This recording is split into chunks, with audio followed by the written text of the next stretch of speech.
I'm assuming in Guam, AC and water heating are probably pretty high for you guys as well.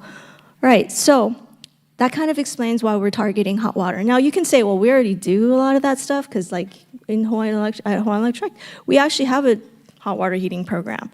But we're using technology that is from the, I don't want to say Stone Age because it's the older technology, okay? But I'm going to go through the technology as we go. So typical DR programs work like this. DR means demand response.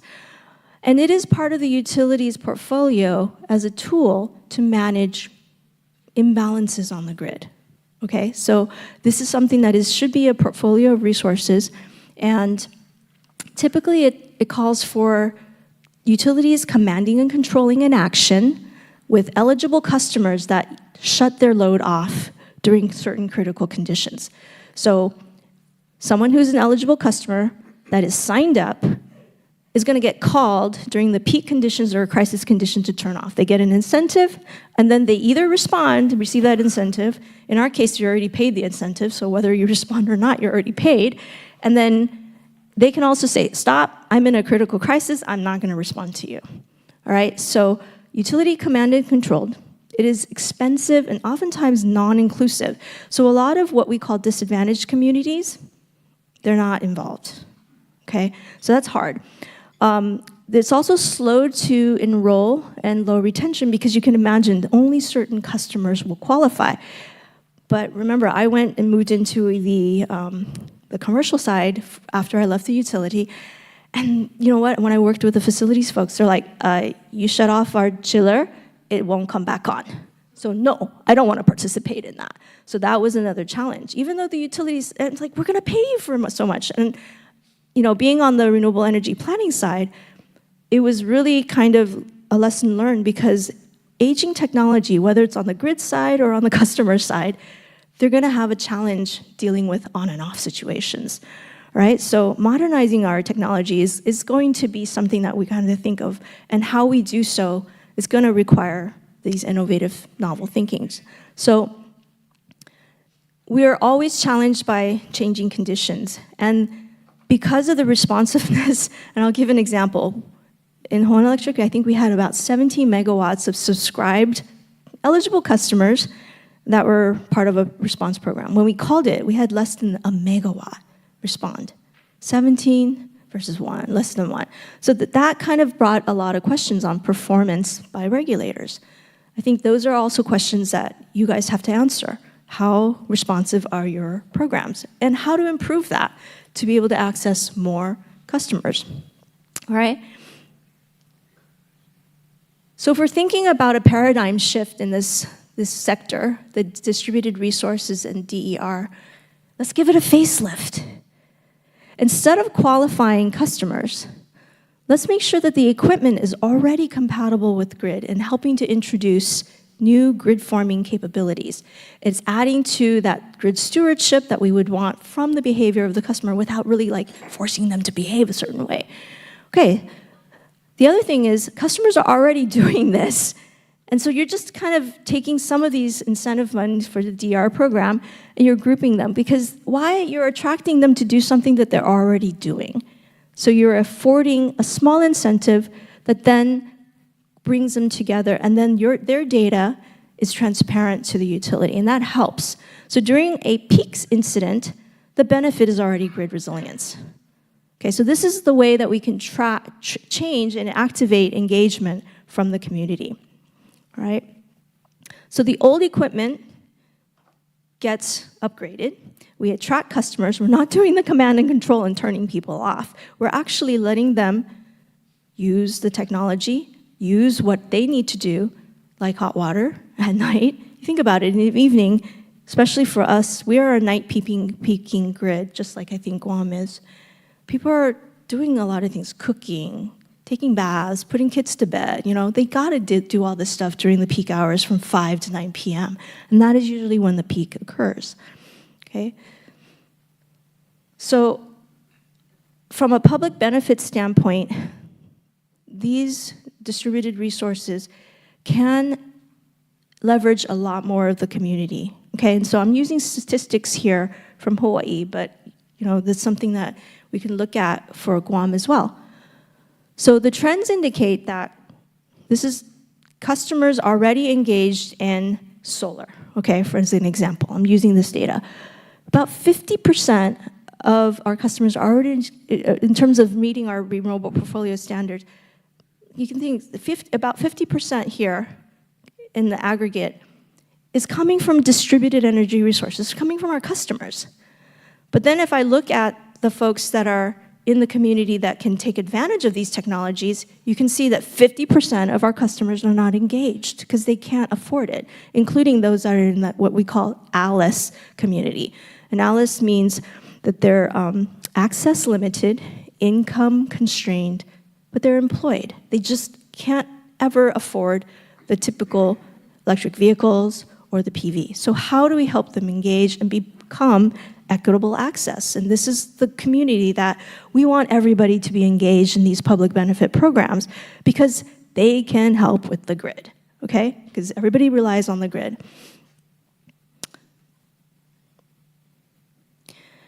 How do I know that this is working? Well, we have immediate feedback from customer value, okay? This is what I'm trying to say is that in the event, this is the before bill of a person who has the traditional water heater. This is a customer with something like the Excel water heater. And why does it make a difference? Because all that money goes back into that consumer's pockets. And it's something on the order of $1,000 to $1,200 a year in savings. Now that's like a Christmas bonus. I don't know if anybody, if they gave you $1,000 at the end of the year, would anybody not take it? So these are the things that we can do to manage our own, as consumers, consumption, be more optimized. But we need to have access to these tools. And that's kind of what I'm hoping to share with everyone as part of solutions that we can affordably go forward with, because it's not going to be all resting on the supply side, it's also on the demand side. We can control some of that. But none of us like to be told, turn off this, you can't do this, you can't do this, right? Right. So the proof is in the customer's bills, and I want to kind of introduce a little bit about the technology. Okay, how is this helping us do it? So you think about water heaters. Water heaters has pretty much been around since the late 1900s. It hasn't been really improved on, but there is a history of progression. The old water heaters, either electrically, sorry, keep hitting the wrong button. You're seeing a preview. Okay. Standard water heaters are electrically heated or heated by natural gas, if you have. Well, that's pretty basic. It's just a tank with water, you heat it up. But that's very energy intensive, like we were talking about. So, about a decade later, they came up with what's called the solar thermal, using the heat from the sun. You pump water up to a roof, heat it up. Some people have these big, gigantic tanks up there to store it. But that brings a lot of weight on top of the roof, and if it leaks, you're going to have leakage into the roof. Okay, so that was probably 1970s technology. And now we have what's called a heat pump. Remember I was talking about elegant solutions? A heat pump tacks on an HVAC system on top of a water heater, which complicates and has more parts, right? So you see the evolution of all these tanks, which you can see pumps to pump water up, insulation, other things to monitor natural gas. It just all complicates things. Back to basics. This is the Excel water heater with an element down here. It's a 1.4 kilowatt element heated directly DC current from solar panels, low voltage, around 40 volts, which makes it like an appliance. It's like my hair curler. I don't curl my hairs, by the way, but I know that a hair curler is about 1,400 watts. So this water heater also provides a smarter way to store the energy, the solar light energy, PV panels, light energy. There's no pumps, no inverters, because it's DC powered. Takes that light energy, stores it safely in water. It's your battery at your home that's basically stored the entire day's water, or sunlight, sunlight energy, and stores it as a battery, and then allows you to use that water at night. Now, in the event that you use all that water, hopefully by 9 p.m. to 10 p.m., 11 p.m., then it can go back to the grid with a backup element. But then it's off-peak. So these are the solutions that are now evolving where, when you think about it, technology is helping us do more with less. And when you think about electric oven to the microwave, that's the kind of transformation we're talking about. Or you think about incandescent light bulbs to LED light bulbs, right? So we're trying to kind of open up minds because technology is improving every day, allowing all of us as homeowners, residents, to be able to do things more effectively, more affordably, with less power. And that's how we're going to be able to tackle this linear forecast of energy going up and up and up. We really need to start curbing it. And the other side of the equation, the demand side, can really help. All right. So I'm going to talk a little bit about the technology itself, too. Why does it work? All right. It's working because as a 100% renewable portfolio standard utility, you have to encourage more renewables to come online, right? That's part of your policy. But the challenge is that solar is variable. You can see it going up and down, up and down, up and down. This technology now allows you to stabilize that variability, put it into a battery, essentially your water battery. There's no lithium ion, nothing special. It's just water. It stays on the ground. You don't have to put it up to the roof. And then releases that energy throughout the day, heating the water so that at nighttime it can actually provide you the hot water. And these are all performance data from customers. So it's not theoretical. It's not something that we have to test out more. We have to do a study. It is actually working because customers are immediately seeing that load reduction in their bills. Right? So the other thing is that this water heater is performing right at sunrise to sunset. That's almost unheard of for PV panels because most of the time we need peak sun hours for it to actually be doing its maximum. And that's what's unique about this. Remember, these are designed by power engineers who are thinking about when the grid needs support. Early morning, when we get up, want to take a shower, and at night, when we want to get ready for bed. Right? So we're creatures of habit. So if I'm going to tell you, no, you got to take your shower at 12 noon every day, because that's when the sun is the maximum, and that's when I need you to take the shower. Are you going to do that? I was actually kind of appalled that when they told us, don't run your dryers and washers, and just put your clothes out on a line to dry. I'm like, I have to work during the day. I don't know if I can get home and put my clothes out on a clothesline. So I'm going to use my dryer, right? So these are the kinds of things that give customers, consumers flexibility. All right. So I wanted to just kind of highlight the solar variability. It gets dampened out using a technology like this because you still have to encourage people to use more solar. And that other half of the population or in our case, half of the population isn't engaged. How do we engage? We can engage them with these kinds of technologies because the property owners can actually start putting these things in, and they can actually get a credit or a capital deduction in improving the property. So there's a lot of financial mechanisms by doing this, so we can reach into those kinds of funds to be able to support this. Now, I don't want to go cover into peak sun hours, but we can have a conversation on this if anybody wants to have this information, to talk about this. But recently, the water heaters, the folks that were doing the standards gave us a rating of 0.96%. Okay, I'm going to move a little bit quicker, but this is kind of how it looks before and after. And you can see before and after in terms of the tank. So it doesn't look all that unusual, but it's now PV on top of the tank, and that solar collector that had water flowing above on the roof has been removed. We also are helping to retool and upskill the workforce. The plumbers and the solar installers now become more aware of how they can help with the grid. So there's also advanced data. John showed me the smart meters for customers. We also have tracking of all of the smart water heaters, if you will, okay? Apps and everything, because everybody likes that. So I'm going to quickly go through this. Another solution comes with data centers. We heard a little bit about data centers coming in. Does this look good on the grid? Probably not, right?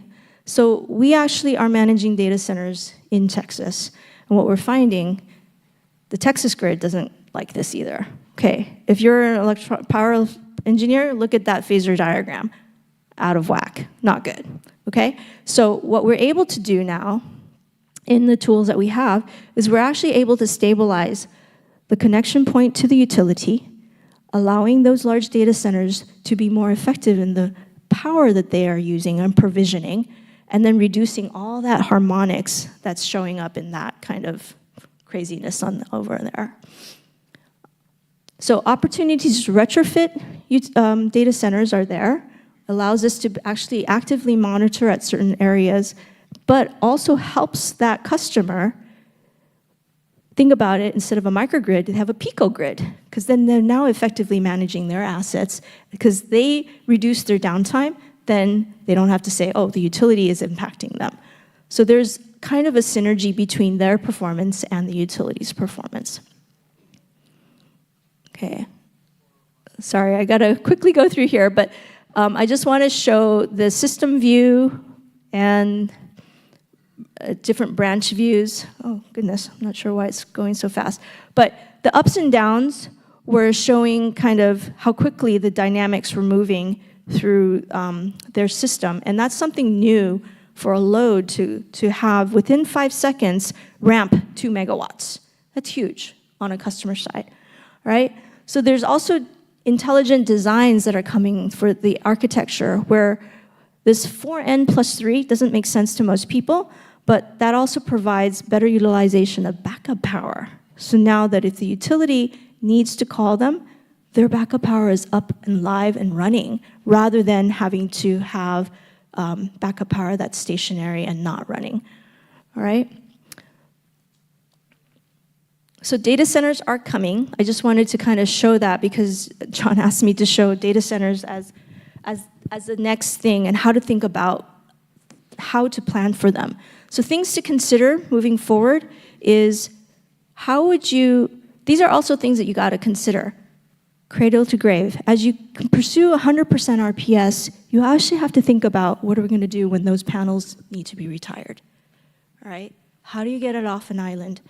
In our case, we're even further from both sides. You know, we're 3,000 miles from both sides. You guys are a little bit closer to Asia and further from the continent. Same thing, you have to think about this. And then workforce readiness. Are they ready to transition with this new technology? A lot of the hands-on training that we're doing with installers and plumbers, getting them to be more acclimated to these new technologies. If anybody's interested in more details, definitely come by and see me.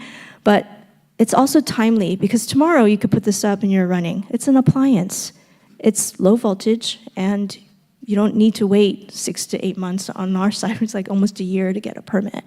And then you don't have to change out the electrical panel in your house to get that PV. Enabling policies need to consider not hard-coding solutions, but allowing for technologies to innovate, because that, on the customer side, is appearing every day.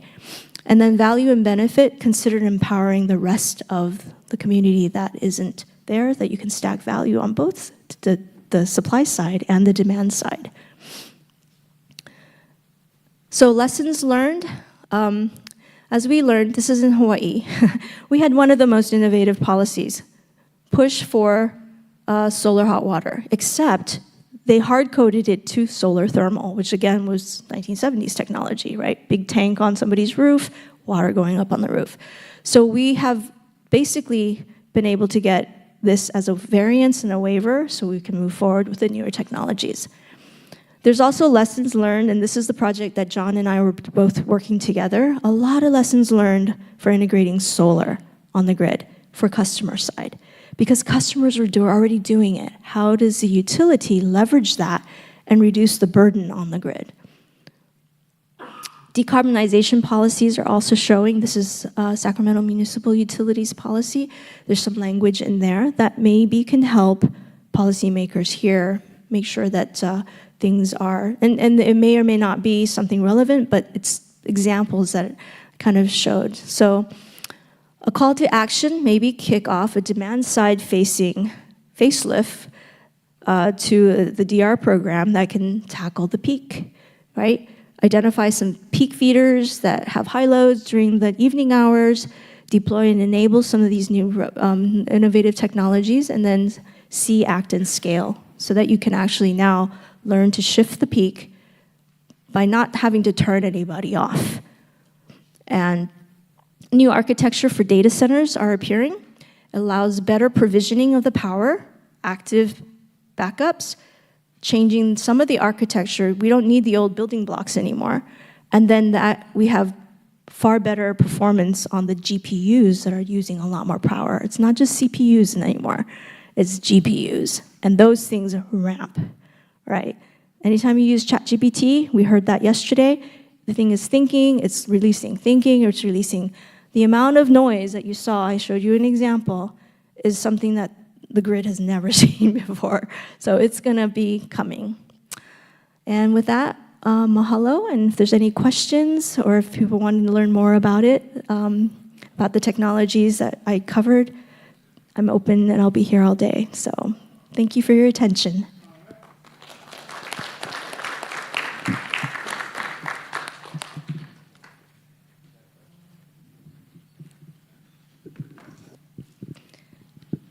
Anybody have any questions? I just have one question. So I'm running a water heater that's on demand side. So I don't have an actual 220 plug in my house to plug the dryer in, because everything runs on gas. What kind of power source does that type of technology need? Is it a 220 or is it when it's not running off the solar? Is it 110 or 220? 110. 110. Okay. Yeah. So most homes have some sort of electrical panel that either has a hot water heater or don't have a hot water. I mean, I don't know if your electrical panel has any issues, but because the largest load is actually directly powered to the PV panel, it doesn't have to be wired into your electrical panel. Yeah. So I have a gas other side is a dryer, 110. so it's only running on 110. Mm-hmm. 110. So I don't have an actual 220 plug in my house. The 220 it's a plug is 110. outside the house, running the generator. Wow. Okay. So 110. 110. Okay, because I need to replace my water heater, by the way. Interesting. All right. So I heard that there's a lot more homes that are being built as well. So really consider those kinds of things that a DR program can actually help to. Thank you. Okay, there's a fan over there. Thank you.